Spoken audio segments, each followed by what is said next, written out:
সবাইকে নমস্কার। আশা করছি সবাই ভালো আছেন এবং সুস্থ আছেন। সৃজন একাডেমি থেকে আমি জয়ন্ত নন্দী আপনাদের সবাইকে স্বাগত জানাই আমার মাইক্রোসফট এক্সেল 2019 বাংলা ভিডিও টিউটোরিয়ালের আরও একটি নতুন পর্বে। মাইক্রোসফট এক্সেলের উপরে আমি অলরেডি একটি ভিডিও আপলোড করেছি। সেখানে আমি মাইক্রোসফট এক্সেলের বেসিক ইন্টারফেস সম্পর্কে আলোচনা করেছিলাম।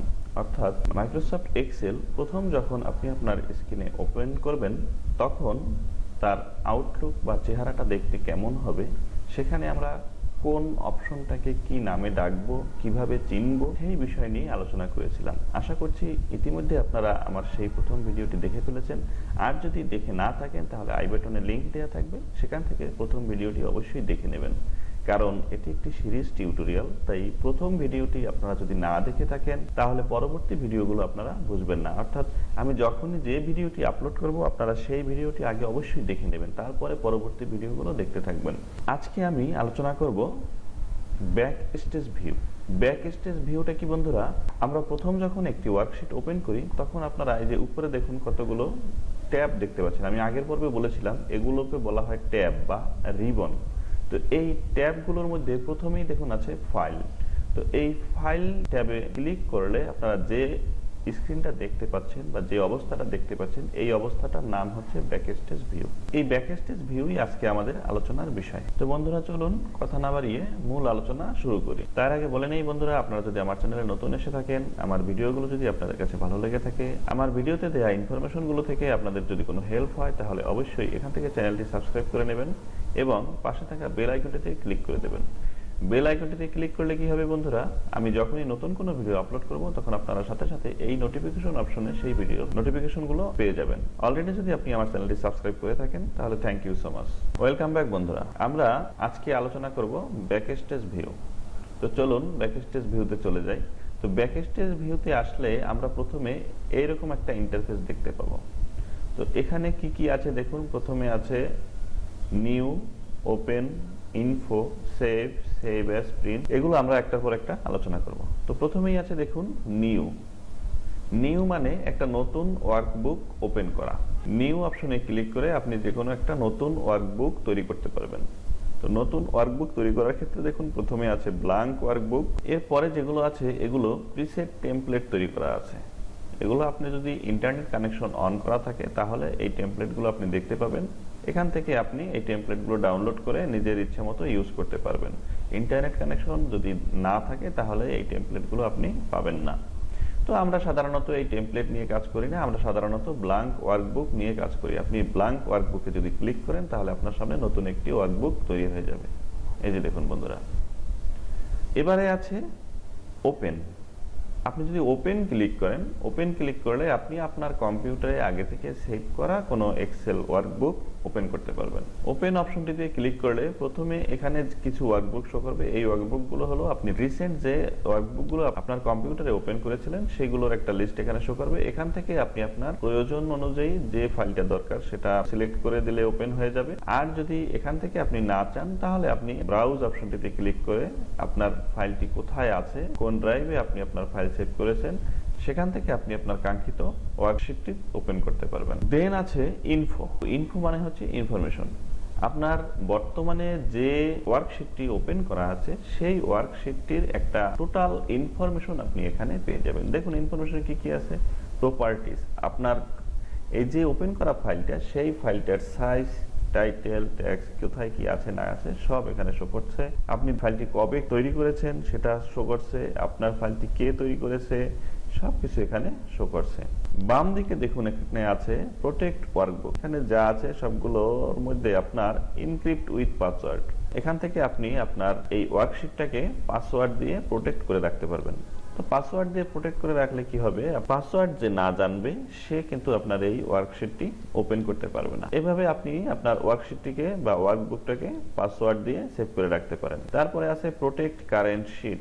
বন্ধুরা এনক্রিপ্ট উইথ পাসওয়ার্ড দিয়ে যদি আপনি সেভ করেন তাহলে আপনার টোটাল ওয়ার্কশিটটা পাসওয়ার্ড দিয়ে প্রোটেক্ট হয়ে যাবে। আর প্রোটেক্ট কারেন্ট শিট যদি আপনি ক্লিক করেন তাহলে আপনারা একটু দেখুন আমরা শিট বলতে কি বোঝাচ্ছি। দেখুন এই যে নিচের দিকে এখানে কিন্তু শীট 1 একটা শীট আছে। আপনারা এখানে প্লাস আইকনে যদি ক্লিক করেন তাহলে আরো শীট ওপেন হবে। এই যে দেখুন এখানে আপনি আরো শীট তৈরি করতে পারবেন। এখন আপনি কোন শীটে কাজ করতেছেন দেখুন আপনি যে শীটে কাজ করতেছেন এখানে কিন্তু সেটা হাইলাইট হয়ে আছে। আপনি যদি 3 এটাতে যান এখানে হাইলাইট হয়ে যাবে, এখানে যান এখানে হাইলাইট হয়ে যাবে।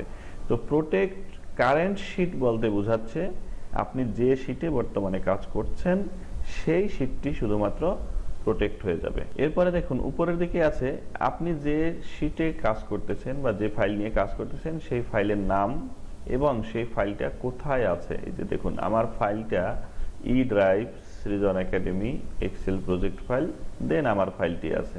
একটু খেয়াল করেন বন্ধুরা, আমরা আমাদের এই ফাইলে যদি আমরা যেতে চাই তাহলে ফাইল, এখান থেকে আমরা যাব দিস পিসি থেকে আমার ফাইলটি আছে কোথায়, ই ড্রাইভে। তো আমি ই ড্রাইভে চলে গেলাম। ই ড্রাইভ থেকে আছে কোথায়, সৃজন একাডেমি। আমি সৃজন একাডেমিতে চলে গেলাম। এখান থেকে আছে কোথায়, এক্সেল প্রজেক্ট ফাইল। এই যে দেখুন এক্সেল প্রজেক্ট ফাইল, এখানে ওপেন করলাম। এই যে আমার ব্যাকস্টেজ ভিউ, এই হলো আমার ফাইলটা। এই যে দেখুন ব্যাকস্টেজ ভিউ, এই যে আমার ফাইলটা। তো আমি এভাবে যদি ফাইল খুঁজতে চাই তাহলে তো অনেক সময়ের ব্যাপার, তাই না বন্ধুরা? তো আমরা এত সময় নিয়ে তো কাজ করব না, আমরা সংক্ষেপে কাজ করব। তো সেজন্য দেখুন এখানে একটি অপশন আছে ওপেন ফাইল লোকেশন। আপনি এখানে একবার ক্লিক করবেন, দেখুন আপনার ওই যে আপনি কাঙ্ক্ষিত যে জায়গায় গিয়েছিলেন, দেখুন ই ড্রাইভ সৃজন একাডেমি এক্সেল প্রজেক্ট ফাইল, এই যে ব্যাকস্টেজ ভিউ ফাইলটা আছে। তো এভাবে আমরা এক ক্লিকেই আমার কাঙ্ক্ষিত যে ফাইলটি আছে অর্থাৎ আমার ফাইলের যে লোকেশনটা সেটা কিন্তু আমি এক ক্লিকেই খুঁজে বের করতে পারলাম। এরপরে বন্ধুরা আছে সেভ। তো আমি যদি এই অবস্থায় আমার সেভ অপশনটিতে ক্লিক করি তখন আমার কি হবে, যে লোকেশনে আমার ফাইলটা সেভ করা আছে সেই লোকেশনেই সেভ হয়ে যাবে। আর আমি যদি চাই যে না আমার ফাইলটা আমি এখন অন্য একটা ড্রাইভে বা অন্য কোনো লোকেশনে সেভ করব, তখন আমি সেভ অ্যাজ ক্লিক করব। সেভ অ্যাজ ক্লিক করে এখান থেকে আমি দেখিয়ে দেব যে আমি ফাইলটা কোথায় সেভ করব। এই যে ব্রাউজ অপশন থেকে আপনি যে জায়গায় ফাইলটি রাখতে চান সেখানে আপনি সিলেক্ট করে দেবেন, তাহলেই আপনি সেখানে রাখতে পারবেন। এখান থেকে আপনি আপনার ফাইলের নামটাও চেঞ্জ করে দিতে পারবেন। এখন যে নাম আছে এই নামটা চেঞ্জ করে অন্য একটা নাম দিয়েও আপনি সেভ করতে পারবেন। এরপরে আছে প্রিন্ট। প্রিন্ট নিয়ে অনেক বিস্তারিত আলোচনা আছে, তাই প্রিন্ট নিয়ে আমি এখানে আলোচনা করলাম না। আপনারা এতটুকু বুঝে রাখুন যে এখানে প্রিন্ট অপশন থেকে আমরা এখান থেকে দেখুন প্রিন্টার, আমার এখানে কোনো প্রিন্টার কানেক্ট করা নাই তাই প্রিন্টার শো করছে না।